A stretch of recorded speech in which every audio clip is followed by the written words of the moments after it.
देखिए 1956 ईस्वी में श्रीलंका में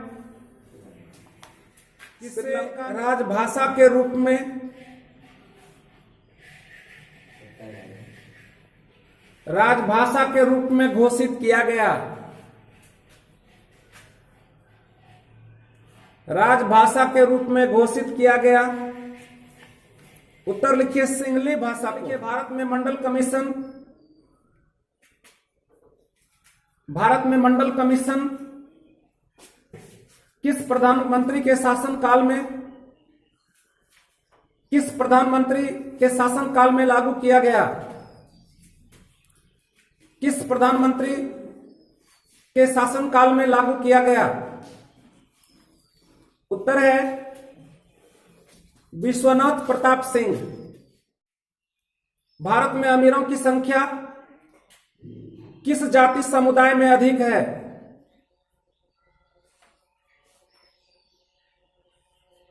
किस जाति समुदाय में अधिक है? ऊंची जातियों में।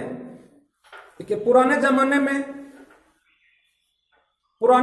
में जमीन नहीं रखने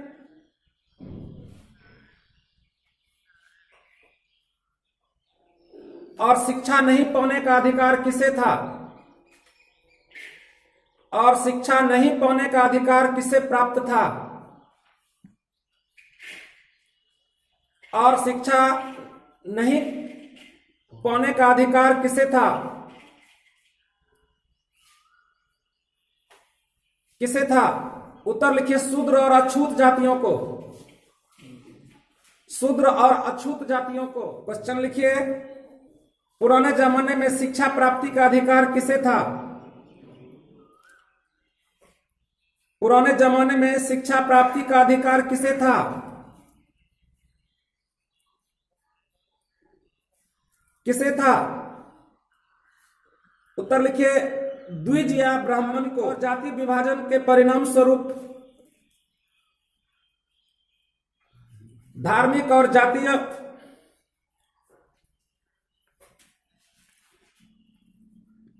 जातीय विभाजन के परिणाम स्वरूप कौन सा देश कई टुकड़ों में बट गया? युगोस्लाविया। और इस तरह से आज लोकतंत्र में सत्ता की राजनीति का पहला चैप्टर समाप्त हो गया। आज लोकतांत्रिक राजनीति का पहला चैप्टर समाप्त। लोकतांत्रिक राजनीति का पहला चैप्टर समाप्त हो गया। अब हम लोग लिखेंगे और पढ़ेंगे। देखिए थोड़ा सा है क्या कि समझाने में आप लोगों को थोड़ा सा प्रॉब्लम इसलिए आएगा कि नेट से पढ़ते हैं, डाटा अधिक खर्चा होगा। तो जब क्लास खुलेगा हम चैप्टर बाय चैप्टर समझाते चले जाएंगे। जो हम नहीं समझा रहे हैं आज, जैसे क्लास ओपन होगा और उस समय हम चैप्टर बाय चैप्टर पूरा समझा लेंगे। और आज केवल हम लोग जो है सिलेबस को लेकर आगे भाग रहे हैं, क्योंकि कुछ भी हो जाए, सरकार की नीतियां जो चले, लेकिन हम जानते हैं कि आप लोग को फिर मार्च अप्रैल में बहुत होगा, तो फरवरी में एग्जाम नहीं हो कि मार्च अप्रैल तो हो ही जाना चाहिए। इसीलिए हम लोग जरा चैप्टर पर ज्यादा ध्यान देंगे। दूसरा अध्याय है सत्ता में साझेदारी की कार्यप्रणाली। सत्ता में साझेदारी की कार्यप्रणाली। इसका पहला क्वेश्चन होगा हित समूह किसे कहते हैं? देखिए ऐसे संगठित समूह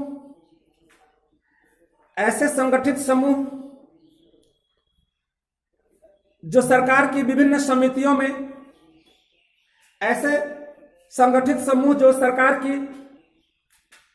समितियों में प्रतिनिधि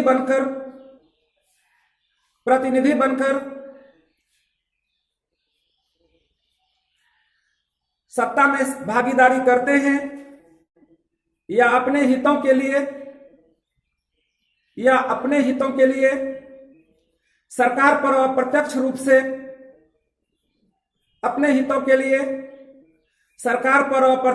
से दबाव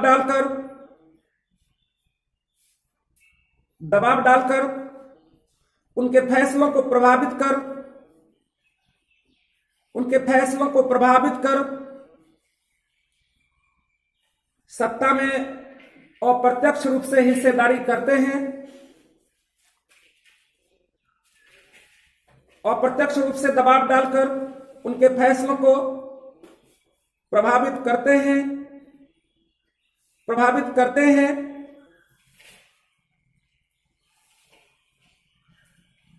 उसे हित समूह कहा जाता है। उसे हित समूह कहा जाता है। जैसे व्यापारी, उद्योगपति, किसान, शिक्षक, औद्योगिक मजदूर,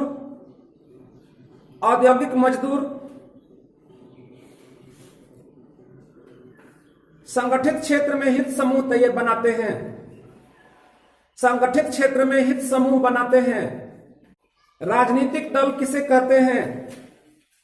राजनीतिक दल किसे कहते हैं?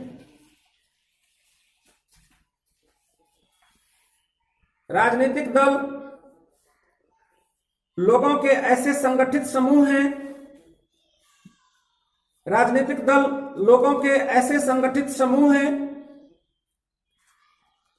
जो चुनाव लड़ने और राजनीतिक सत्ता हासिल करने के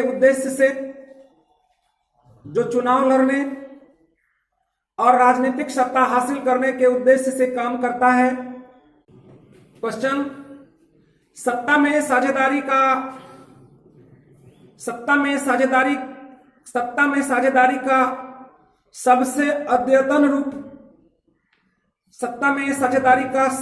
अद्यतन रूप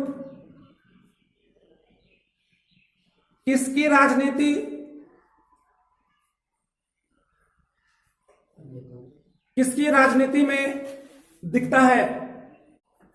उत्तर लिखिए। गठबंधन की राजनीति। गठबंधन द्वारा किस प्रकार सत्ता की साझेदारी होती है? विभिन्न सामाजिक समूहों और विभिन्न क्षेत्र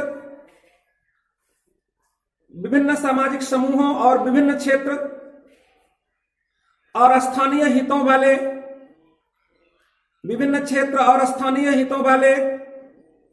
राजनीतिक दल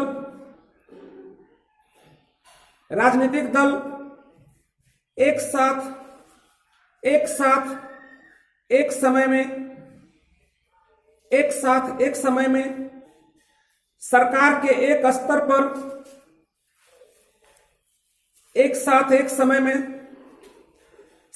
एक स्तर पर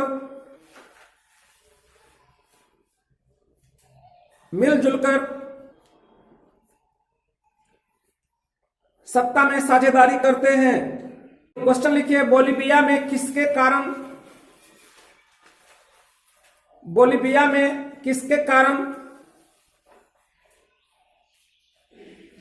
गृह युद्ध हुआ? उत्तर लिखिए। जल के कारण।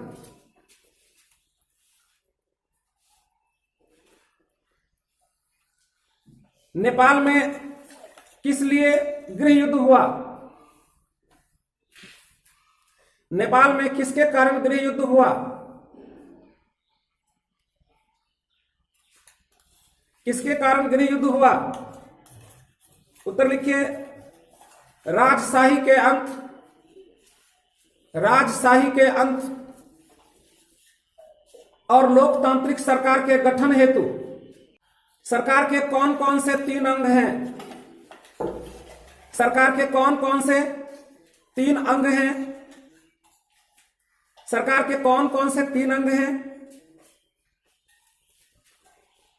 कौन कौन से 3 अंग हैं? उत्तर लिखिए। विधायिका,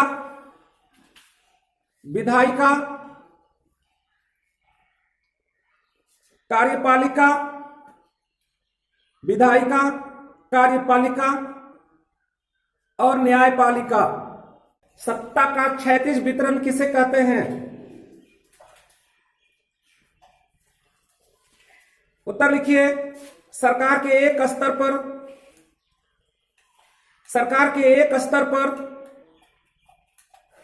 सत्ता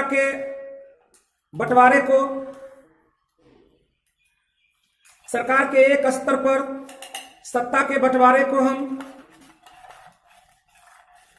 को हम सत्ता का क्षैतिज वितरण कहते हैं। क्वेश्चन लिखिए।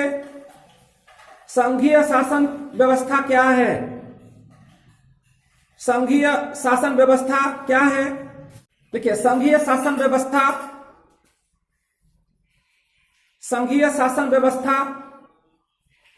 वैसी शासन व्यवस्था है। संघीय शासन व्यवस्था वैसी शासन व्यवस्था है जिसमें शासन का एक ही स्तर होता है। बाकी इकाइयां उसके अधीन काम करती हैं। प्रांतीय इकाइयों को केंद्र सरकार के आदेश का पालन करना पड़ता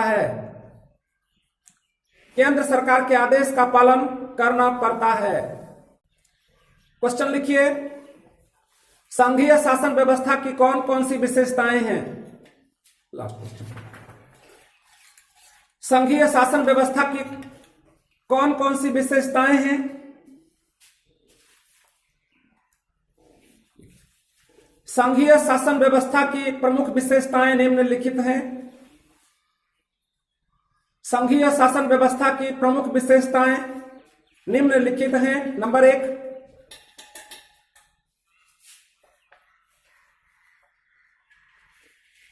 संघीय शासन व्यवस्था में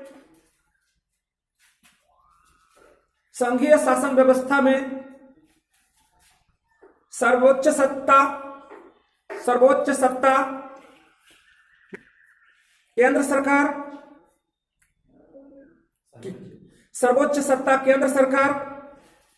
और उनकी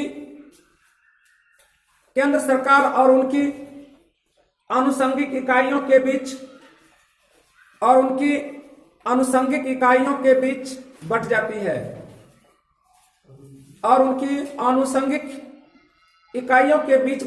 है। नंबर 2, संघीय व्यवस्था में दोहरी सरकार होती है।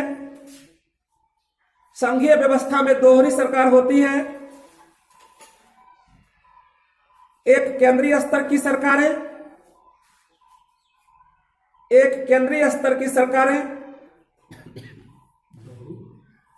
दोहरी सरकार होती है।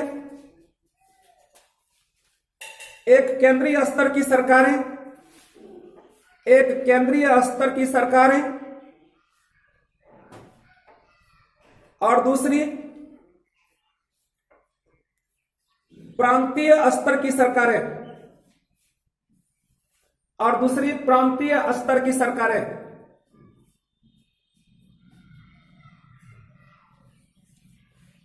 नंबर 3, प्रत्येक स्तर की सरकार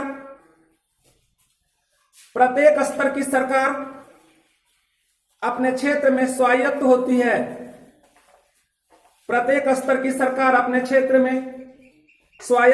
है।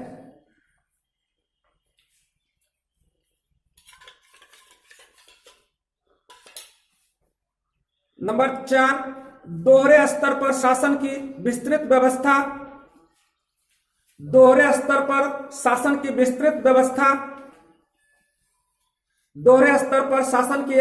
व्यवस्था एक लिखित संविधान द्वारा की जाती है।